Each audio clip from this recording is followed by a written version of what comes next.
Alberta child advocate Terry Pelton's latest annual reports on youth in the Alberta child welfare system shows a perennial continuation of too many Indigenous youth being severely injured or dying while in the system, or shortly after leaving.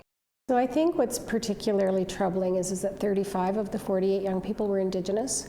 And so we're continuing to see an overrepresentation of systems in the lives of Indigenous young people, their families, and their communities. And I'm not making a recommendation out of this report, but I'm reinforcing previous recommendations about supporting communities to take to be supported to take their kids back. 17 of 33 youth who died aged out of the system. Pelton says the province needs to keep helping youth beyond the current age of 22 to reduce these numbers from youth aging out of the system. She says many don't have the supports youth with family supports have. If they come home at 26 and they were evicted or lost their job, we're a safety net for them. Young people who are in the permanent care of the government don't necessarily have those family connections, which then speaks back to the importance for Indigenous young people particularly to be connected. And I've heard about some nations that are serving their young people to 26. And so if nations can start making those changes, government surely can.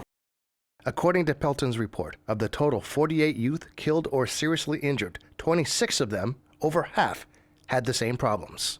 Most of the young people in this report struggled with either mental health or substance use, or unfortunately both. And so our office has done a number of reports on the increasing deaths related to opioids and substance use. And I think the next step, because I've seen government make some positive moves towards like this virtual opioid dependency program. They're doing a lot of work to increase supports. I would just like to see more targeted supports for young people. APTN asked how the Alberta government has done on her past recommendations.